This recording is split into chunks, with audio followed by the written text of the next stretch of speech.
नमस्कार मित्रांनो, तर आपल्या शेळीपालन चॅनलमध्ये आपले सर्वांचे स्वागत. तर सर्वजण आपल्याला भरभरून प्रतिसाद देत आहेत, परंतु काही बांधवांच्या क्वेश्चनचं समाधान झालेलं दिसत नाही आहे. कारण त्यांचे परत तेच क्वेश्चन्स आहेत की जे काय कुट्टे दिसते ते कशा टाईपचे कुट्टे आहे आणि त्याच्यामध्ये कोणतं मिश्रण आहे किंवा किती शेळ्या आहेत, कोणत्या टाईपच्या शेळ्या आहेत आणि किती टाईम लागतो ज्यावेळेस एखादे शेळीपासून म्हणजे ते विकायचेपर्यंत किंवा वर्षाला एका शेळीचं खरं उत्पन्न किती आहे किंवा हे जे काही शेड दिसत आहे त्याची लांबी रुंदी किंवा कॉस्ट किती आले, कधीपासून तुम्ही हे सर्व सुरू केलं आहे. तर मित्र, आपण हे जे काय आहे ते प्रत्येक व्हिडिओमध्ये किंवा जवळपास मी याचे खूप सर्व काही व्हिडिओ बनवलेत आणि ते टाकलेले आहेत. तर तुम्ही ते जाऊन व्हिडिओ बघा, तुम्हाला तिथे डिटेल्स सापडतील. किंवा चला मी या व्हिडिओमध्ये तुमचं जे काही डाऊट्स आहेत ते क्लिअर करायचं ट्राय करेन. तर प्रश्न एक पहिला होता की वैरणीचा किंवा किती एकरमध्ये वैरण लागते किंवा किती गुंठ्यामध्ये. तर हे डिपेंड करतं की तुमच्याकडे किती शेत आहे आणि तुमच्याकडे पाणी किती आहे किंवा तुम्ही किती इफिशियंटली त्या शेताचा वगैरे जागेचा यूज करून तुम्ही वैरण वगैरे यूज करता. कारण आमच्याकडे असं शेतासाठी थोडीशी जमीन आहे, तर त्याच्यामध्ये अल्टरनेट पिके घेतली जातात. कधी मका घेतली जाते, कधी ज्वारी असते, कधी कडवळ असते आणि एक आम्ही फिक्स चारा ठेवलेला आहे शेळ्यांसाठी की एक आहे मेथी घास. तसेच आमच्याकडे डाळिंब बाग आहे, तर त्याच्यामधून कंटिन्यू आम्हाला रोज एक गवताचा गाडा मिळतो. तशीच आम्ही थोडीशी शिवरी लावलेली आहे जी की 10 ते 15 गुंठ्यात आहे किंवा 20 गुंठ्यामध्ये. तर तेथूनही रोज आम्हाला एक गाडा मिळतो आणि ही जर शिवरी बघितली तर याला जवळपास एक 5-6 वर्ष झालेले आहेत. त्यामुळे हे शिवरीचे सर्व झाडे एवढे मोठे झालेले आहेत. तर जसं हे झाडांचं एज वाढेल तसं तुम्हाला तेवढ्या प्रमाणात मुबलक असा शेळ्यांना चारा मिळेल. आणि त्याचबरोबर आम्ही एक दुधी गवत किंवा मेथी घासही केलेला आहे आणि तोही कंटिन्यू म्हणजे रोज एक गाडा शेळ्यांना अवेलेबल राहतोच. तर तुमच्याकडे जर असं व्यवस्थित असेल तर तुम्ही हे करायला काही हरकत नाही. कारण बाहेरून सर्व काही चारा आणणं आणि तो विकत देणं हे काय अजिबात परवडणारं नाही आहे. तसेच मित्र, हे आपलं बंदिस्त शेळीपालन आहे, म्हणजे आपण ह्या शेडमधील शेळ्या बाहेर कुठे चारायला सोडत नाही. त्यामुळे सर्व शेळ्या ह्या शेडमध्येच असतात. तर बरेच बांधव हे असंही करतात की ते सर्व शेळ्या बाहेर चारायला नेतात आणि त्यांनाही विचारा, त्यांचे रिझल्ट खूप चांगले असतात. त्यांना असं रोज काही वैरण आणायची गरज नाही लागत. आणि जे काही शेळ्या अशा बाहेर वगैरे चरतात ह्याच कम्पॅरेटिव्हली बंदिस्त शेळीपालन त्या शेळ्यांची जरा क्वालिटी चांगली असते, कारण त्यांना बाहेर सगळं वेगवेगळ्या प्रकारचं गवत वगैरे खायला मिळतं हे ते. पण इथे तसं काही हेतू नाही, कारण आपण त्यांना रोज वेगवेगळ्या टाईपचं हे टाकतो. म्हणजे खुराक दिला जातो, मका किंवा गहू असतो, त्याच्यासोबत थोडीशी पेंड असते आणि त्यासोबत रोज एक पौष्टिक चारा असतो. जसं की हे बघताय की भुसा वगैरे आहे, ज्याच्यातून त्यांना प्रोटीन्स वगैरे जे काय आहे ते मिळतं.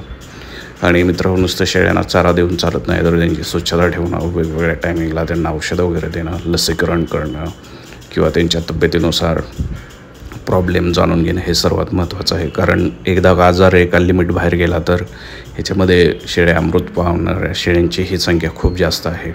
त्यामुळे अचानकच तुम्ही सुरुवात करू नका. सुरुवातीला फक्त एक 4-5 शेळ्या घ्या, त्याच्यापासून सुरुवात करा. अन्यथा तुम्ही जर हे असं बघितलं की एकदमच एक 50-100 शेळ्या आणल्या तर त्यातून तुम्हाला खूप काही लॉस होऊ शकतो आणि अचानक तुम्हाला म्हणजे जेवढे काय तुम्ही इन्व्हेस्टमेंट केली ते लॉसमध्ये जाऊ शकते. तर इतरांनी केले म्हणून करू नका, परंतु एक माहिती घ्यायचा प्रयत्न करा, थोड्यापासून सुरुवात करा, तरच तुम्हाला ते हळूहळू फायदेशीर जाईल. कारण जेवढंही दिसतंय तसं नाही, याच्यामध्ये खूप कष्ट वगैरे करावं लागतं आहे.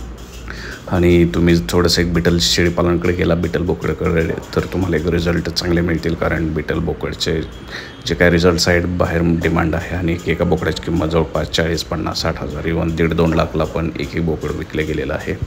तर एवढी डिमांड राहते, त्यांचं वजन वगैरे वाढते आणि मार्केटमध्ये पण डिमांड आहे, लोक वगैरे घेतात. त्यामुळे तुम्ही हे तसं करा.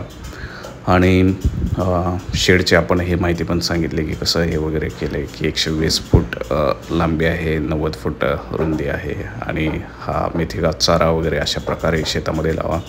कारण हा शेळ्या एकदम आवडीने खातात आणि याचा रिझल्टही खूप चांगला आहे. तुमचं जर शेड वगैरे असेल तर त्याच्या साईडनं वगैरे व्यवस्थित झाडे वगैरे लावा, कारण त्याच्यामुळे शेळ्या म्हणजे फायदा होतो आणि एक चांगलंही दिसतं. शिवाय आम्ही शेडच्या कडेने असे तुतीची झाडे वगैरे लावलीत किंवा आंब्याची झाडे, तर सीझननुसार आम्हाला त्याचे वेगवेगळे असे हे मिळतात, म्हणजे फळंही मिळतात. शेळ्यांसाठी हे होतं, निवाराही होतं आणि दिसायला ते चांगलंही दिसतं.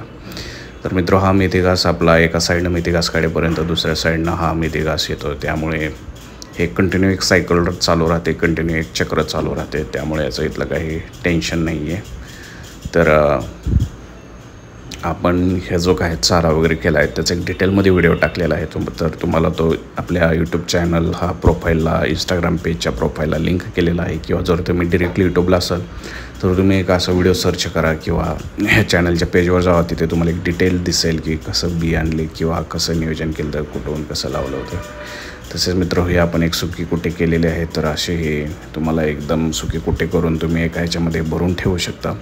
कारण ऐन टायमिंगला पावसाळ्यामध्ये वगैरे काही वेळा वैरण भिजायची शक्यता असते, तर ते भिजू नये म्हणून असे आपण कुटी यूज करू शकतो आणि शेळ्यांना देऊ शकतो.